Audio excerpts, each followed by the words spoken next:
I'm Jim, and I'm a sculptor, puppet maker, professional plasticine player, and this is what I do.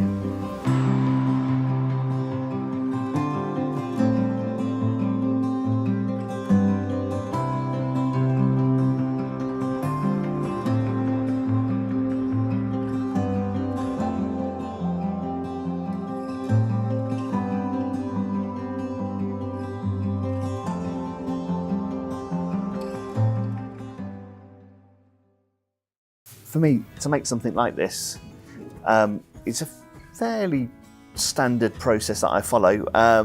So it really all starts with a sketch and a theme. So for this one, I've been watching the Crufts show and was really rather taken with the Staffordshire Bull Terrier agility classes, and something quite bulky and quite crazy looking. Kind of being involved with that was quite an inspiration. So looking at pictures of Staffordshire Bull Terriers and looking at the character, making a few sketches, and then taking it from the sketch to finished puppet is kind of building a core, building a kind of basic skeleton to underpin the sculpting, to give me some of the basic shapes, using a lightweight core.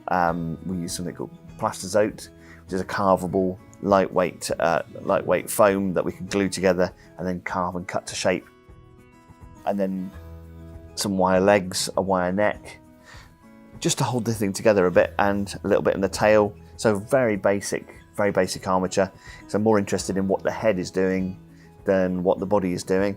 And then it's a question of cladding that in plasticine and building up the anatomy of that. And mostly I concentrate on the face, and that's the kind of the big expressive part, and then working around from there. So probably all in all, if it was a long day, probably a day's work, a good long day's work. But as it is, I've taken a little bit more time with it and had a bit more fun with it. So yeah, started yesterday and finished it this afternoon. So probably a day and a bit's process all in all. Sometimes it's quite nice to leave a sculpt overnight and come back to it and then see how you feel about it, and then work from there as well.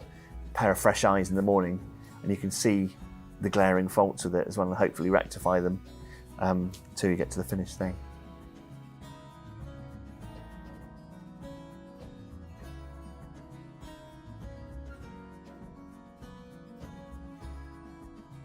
So this is the finished product, and really it's a nice loose sculpt, and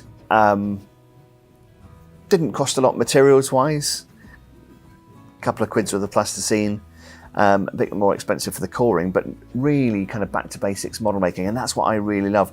The more that we push technology, more exciting that can be, but also the more I want to go back to pushing clay about. This is what we have at school, this is what we'll have played with at home, and it's accessible to everybody. And what I love about this is that anybody can go to an art shop and pick up a couple of packs of clay and make something really quite lovely as well. And it will last a really long time. These could last for years. If you keep the dust off them and direct sunlight off them, they can last you a really long time. And I suppose for me, it's all about that handmade feel. You can see my fingerprints in there. You can see the scuffs and creases that I've put in there. And you can see the fact that it is made of clay. And that's what's really nice. There's a little bit of me in that thing, and that's what I enjoy about doing any craft, really. The handmade quality, the imperfections are what I'm really interested in. Asymmetry, the fact that you can see the maker's mark in there is rather nice. I think really there's just something quite joyful about being able to bring a character to life from very rude materials, really. There's not very much there to work with, and yet you can bring something that's got life. And I think this kind of jumps off the board and feels like it could run around the table, and and that's what I really like. You can bring life to something that's not very promising, and make a real character as well.